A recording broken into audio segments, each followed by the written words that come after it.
haleluya reka mubwire ntabwo bazi icyo barwana nacyo iyo wamenyaga ikikugenza nawe ukakibwira ngo ca ubundi mu butware bwa data turategeka Yesu ashimwe cyane haleluya haleluya haleluya hari imbaraga hari izindi mbaraga abantu batarebesha amaso ngo ni uko hageze yahanwe no kuhagera akubise amaso ngo ageze inayotiramo ahageze agikubita amaso Samweli imbaraga z'umwuka wera zimuzaho akibonesha Samweli amaso Samweli nabonye imbaraga z'umwuka wera zimuzaho wese Sawuli ntabwo yahanuye nk'abandi ngo yabanje yambara ubusa umwana arangije yigaragura hasi Bibiliya ntabwo yongera cyangwa umugabane ngo ahubwo yigize uwo munsi akesha ijoro agihanura iharira aho ngaho hari imbaraga z'Imana katuzamureka tukubona hari imbaraga z'amasengesho zirashya Samweli arasenga Dawidi yarasenga imbaraga z'amasengesho zirahinduka Yesu ashimwe cyane imbaraga z'amasengesho zirahinduka zihindura ibyanze guhinduka zihindura ibinaniranye zihindura ibikomeye zihindura ibyananiye abandi ariko imbaraga z'amasengesho zirahinduka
hanyuma babwira Sawuli bati Dawidi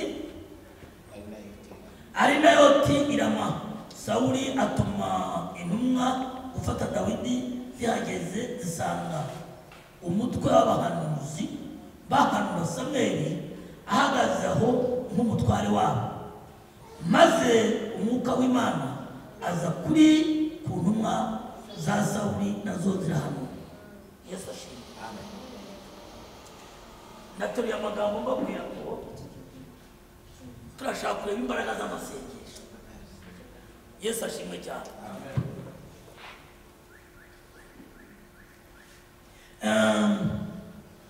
kandi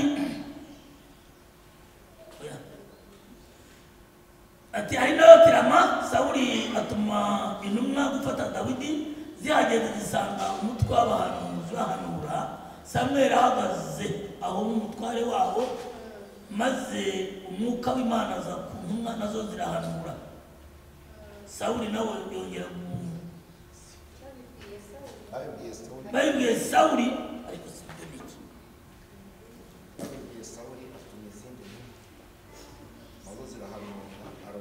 bayibwiye Sawuli nazo zirahanura bayibwiye Sawuli atuma izindi ntumwa nazo zirahanura arongera atuma izindi ubwa gatatu nazo zirahanura bukeye arihagurukira agiye irama ubwe arasukira ku iriba rinini ry'iseku arabaza ati Samweli na Dawidi bari he kazamure Samweli na Dawidi bari he umuntu umwe aramusubiza ati bari inayotirama nuko ajya inayotirama maze umwuka w'Imana amuzaho nawe agenda hanura kugeza aho yagereye inayotirama ahageze yiyambura imyambaro ye ahanura imbere ya Samweli arambariye hasi yambaye ubusa yiriza umunsi akesha ijoro. Nicyo cyatumye bavuga bati mbega Sawuli nawe ari mu bahanuzi. Nigeze kubabwira ngo turebe, tuvuze ngo iri jambo dusomye turavuga ku imbaraga z'amasengesho. Imbaraga z'iki? Z'amasengesho. Aya magambo dusanzwe tuyazi, aya magambo tuyasoma buri munsi, ariko Bibiliya ntabwo ari imvaho. Bibiliya ni ijambo ry'Imana. Ijambo ry'Imana rihora ririshya. Ariko icyo nshaka kuvuga, ndagira ngo twigire kuri aya magambo, ndagira ngo twigire kuri Sawuli, ndagira ngo twigire kuri Samweli, ndagira ngo twigire kuri Dawidi, ndagira ngo turebe imbaraga z'amasengesho. Imbaraga z'amasengesho zibonwa n'abantu bari mu isi y'umwuka. Amen. Haleluya. Ariko abantu bari mu mubiri cyane ntabwo babona imbaraga z'amasengesho, kandi imbaraga z'amasengesho burya zigira bombe. Imbaraga z'amasengesho zigira ibyo ziritura. Amen. Bibiliya tubwiye ngo nuko Dawidi arahunga. Amateka ya Dawidi na Sawuli turayazi. Dawidi aribaza tumva nta handi hari ubuhungiro. Umwami arimo arampiga, umwami arangenza n'ingabo ze, ntaho nahungire. Ariko yigira Imana ngo reka mpungire ku mukozi w'Imana, reka mpungire imbere y'Imana, reka mugire inama bene data. Nta handi hari ubuhungiro. Hungire imbere y'Imana urabona amahoro. Haleluya. Hungire imbere y'Imana urabona amahoro. Amen. Dawidi arahunga, aravuga ati nta handi nabonera amahoro, nta handi nahungira umwami, ariko nimpungira ku mukozi w'Imana. Ibyo ari byo byose ntabwo azahura amaboko ye, kuko hari Imana. Hari ikintu abakristo b'uyu munsi badafite, babuze kwizera. Iyo wizeye ko ikintu gishoboka kirashoboka imbere y'Imana. Ikintu cya mbere hari ibintu tushaka kubabwira. Icya mbere kwatura ukamenya Yesu ko ari umwami n'umukiza w'ubugingo bwawe, ukareka icyaha n'igisa nacyo. Icya kabiri cyangwa kugira iki, ukagira kwizera. Gukizwa ukagira kwizera. Iyo ufite kwizera kandi ufite agakiza, ibyo ushaka ko biba biraho. Imana yacu ntabwo uteza kwibonesha amaso, ahubwo uzayibonera mu bikorwa, uzayibonera mu byakoze, uzayibonera mu bakozi bayo nyakuri, ariko ntabwo uzayibonesha amaso. Dawidi rero nawe arareba asanga nta buhungiro afite, asanga nta handi yajya, ahungira ku Mana, ahungira kwa Samweli. Ngo nuko aragenda asanga Samweli irama inayo, ngo ahindukira ku iriba ry'Isera, nawe asanga Samweli ngo batura inayo tirama. Kari agasozi k'abahanuzi, kari agasozi k'abana b'Imana. Samweli yahagararaga aho ngaho, abana b'Imana, abasore biga guhanura.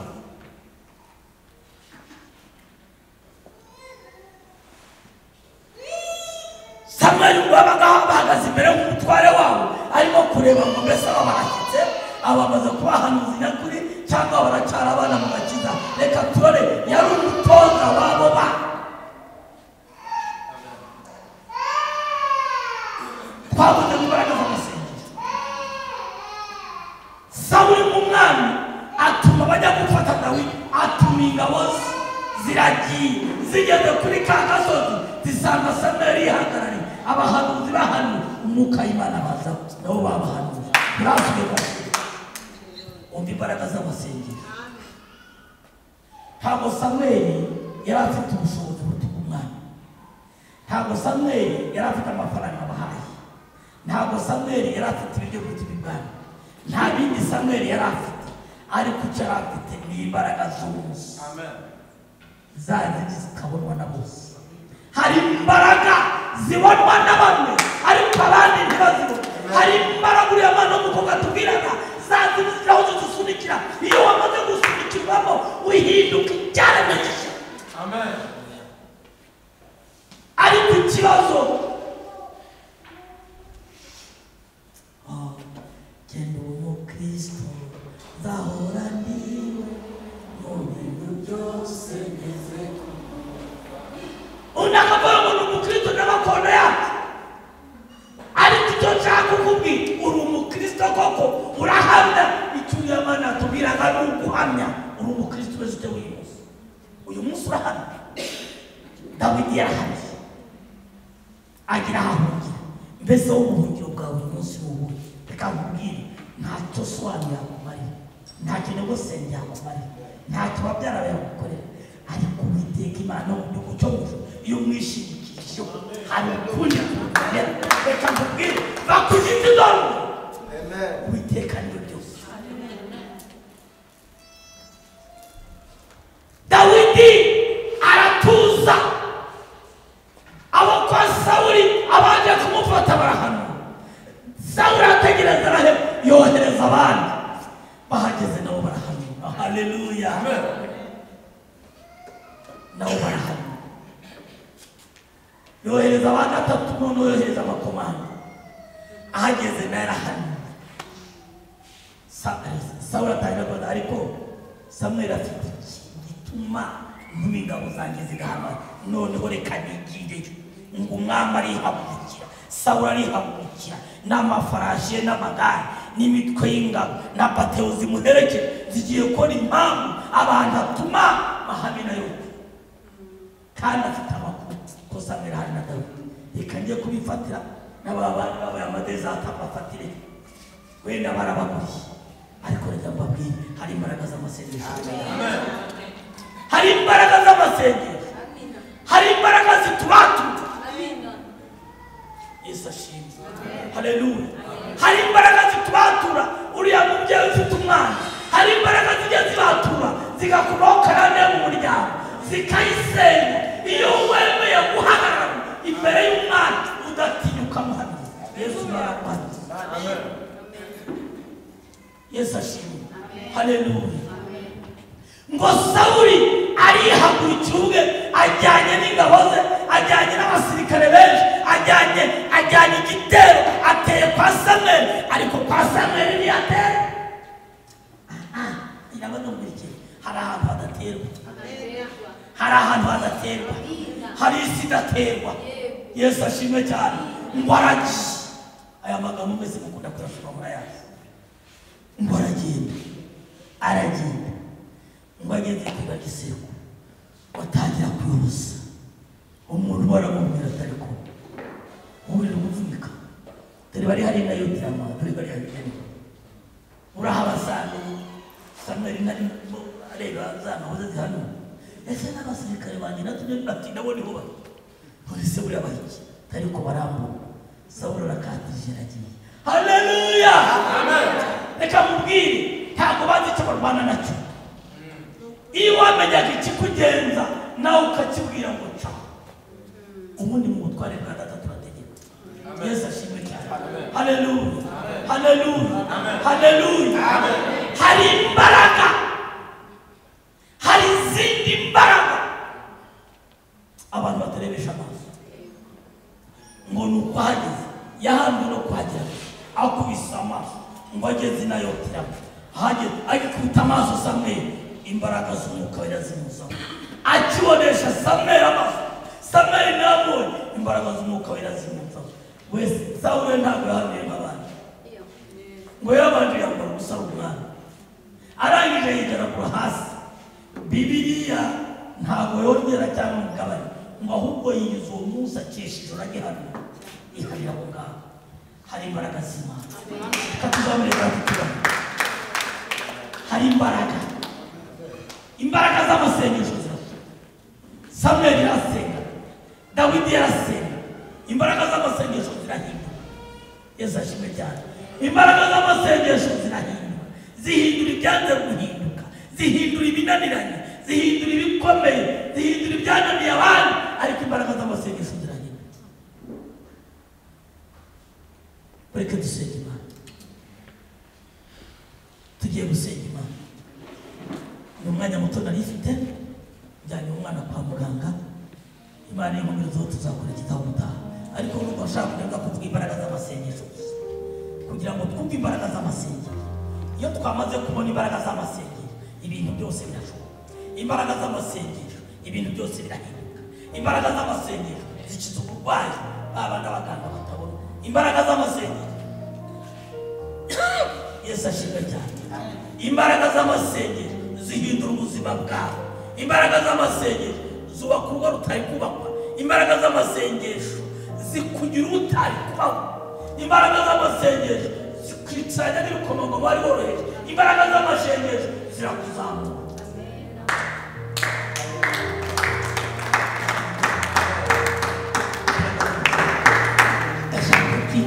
Imbaraga z'amasengesho Bibiliya abantu batwarishije bajya turera igihe, ariko madamu ufite umwana kuba kujya kumurura Imana yo mu gihugu cyo mu ijuru kurengera. Imana yo mu gihugu cyo mu ijuru igira gute? Kandi guhinda ushaka. Ubundi rero ngo ntawe ugeze imbere ya data ngo atahamara amasa. Ibi uriya mukobwa yavuze ari gukurikiza. Ibisigaye bigureke. Imana yo mu ijuru irabohora. Haleluya. Haleluya. Imana yo mu ijuru irabohora. Ijya yigizayo imikoshi y'abantu. Ibintu biza bikurikira abantu ikabyigizayo. Imana yacu ijya yigizayo ikadutunganyiriza inzira. Yesu ashimwe cyane. Buriya Dawidi yigeze gukora ikintu gikomeye ndetse kuri Dawidi mu gihe Uwiteka abwira Samweli ati uzuza amavuta ihembe mwitumire kwa Yesayi mwereke umuntu mu bahungu ba Yesayi uzarengera Isirayeli uzaba umwami wa Isirayeli. Kandi Dawidi barakanguka. Dawidi yagaragaraga. Dawidi yari afite ijambo. Dawidi ntiyaraza ahubwo Dawidi yagiraga intama. Haleluya. Ariko mwibuke neza ahageze Samweli ahageze atwaye inyana Uwiteka yari yamubwiye yagezeyo abantu inyana barabaga igihe cyo gutanga igitambo ati ntabwo turi muri umwana atabonetse.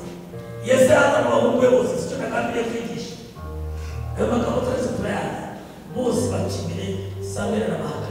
Ibyo turebesha amaso y'umubiri ntabwo ari byo. Imana ifite ukuri kuri. Ibyo turebesha amaso y'umubiri Imana ifite ukuri kuri. Ntabwo Imana ari umuntu ahubwo Imana y'Imana. Haleluya. Haleluya. Ariko igihe cyarageze ngo bazana Dawidi bamusutseho amavuta atangira kwishurira. Yesu we icyaba nawe atangira kwishurira ku bwami. Buriya muri wahimbye iriya buriya 23 batangiye kumubwira bati ya Pawulo aravuga ati mwaje mugende muzanire inanga yanjye. Ku mutima ati ubundi mwari kurya muhamagaye. Iyo haza kuboneka undi mwami ntibari kwina mwari kujya kureba njyewe ugahitse. Ariko nshuti yanjye imbere y'Imana y'umuntu ukomeye. Imbere y'Imana umuntu ukomeye.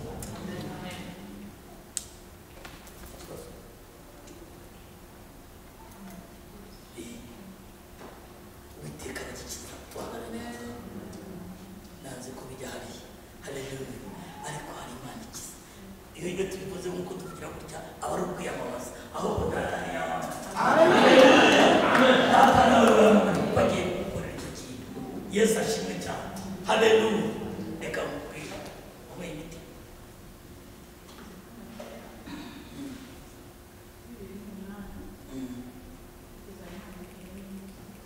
Wasaga nk'uko uri kumva ku kirwa byaragarutse. None uyu munsi Uwiteka aragukijije.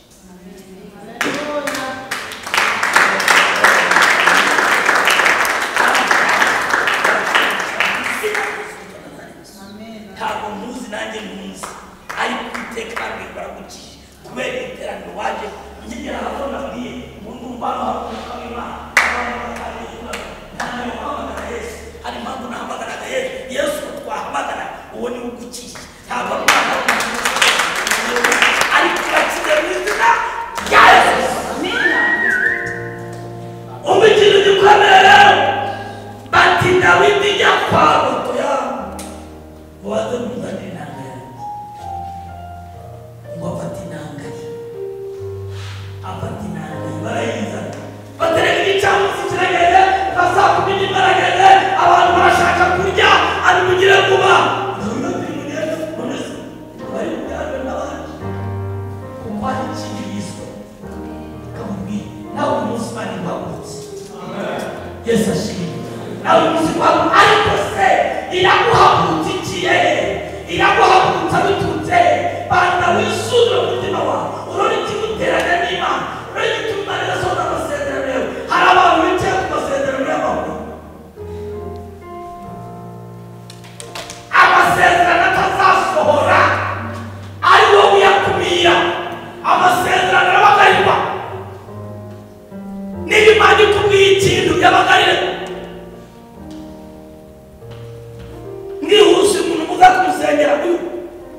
ashimwe.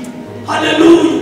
Umva Dawidi narahimbiriye Sawuli amaze gufata inanga ye aratangira gutekanira umugeri wanjye sinzakena kuko azahimana andyamisha mu cyanya cy'ubwatsi bwiza ajya gukizira gukena bakukizina nubwo naca mu gikombe cy'igicucu ntabwo nzatinya ikibi cyose kuko ndi kumwe nawe ishimwe yanjye niyo ishimwe n'ibyo mumvise ajyana iruhande rw'amazi adasuma iyo bigeze ku murongo w'inyuma avuga ijambo rikomeye antunganyiriza ameza imbere y'abandi. Haleluya. Uyu munsi sijya wari kuba umwana ariko ngiye kubikora nimara kwarura nibwo n'ababandi bari bingiraga ibikomoka bari nayo kandi nari inshuti yawe ntukavuge kugaitsa imbere y'Imana. Uriya mugabo ni umusore bwo mu bwa kabiri uziyiteho kuko Imana ifiteho ubwandu umenye ibyo uriya mwigisha yigisha uruhare zo kwibaza abantu wiyiteho kuko Imana ifiteho ubwandu. Yesu ashimwe. Haleluya. Amen.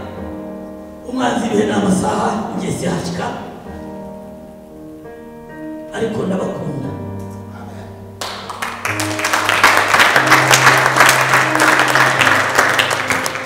Nifuza ko nagumya kubana namwe ariko ntibikunze ariko kundi bakari muzaza kandi muzambarire abantu bakere muzazivuke nibura tuzatangira ijambo kare twinigure twishime dusenge duhamagara Imana abarwayi bakire Imana yongere kuzana ububyutse muri twe. Amen. Kandi mama murayi Uwiteka Imana nkure urakize siyemo nuramuka wongeye kumva ku kantu uzavuga ko nasengeye uyu munsi birarangiye. Reka dusenge Imana. Imana data wa twese uri mu ijuru tumaze kumva ijambo ryawe tumaze kumva imbaraga z'amasengesho. Imbaraga z'amasengesho zirakiza. Imbaraga z'amasengesho ziri bikwiye kwiga. Imbaraga z'amasengesho zikiza uburwayi. Imbaraga z'amasengesho zizamura mu ntera. Imbaraga z'amasengesho zirimo byose. Tumaze kugomba kubwira abandi n'abandi batubanije. Imana ni wowe uri hejuru ya byose. Ubwoko bwawe buri hano ndagusengeye mu izina rya Yesu Kristo. Rekubambika imbaraga, rekubanesheje, rekubaha ubutsinzi. Kandi uyu munsi umitima y'ubuhinzi kuko iyo abantu bahindutse bakagushingikirizaho uko biri muri bitangaza mu miryango yawe ni wowe twishimishije. Ni wowe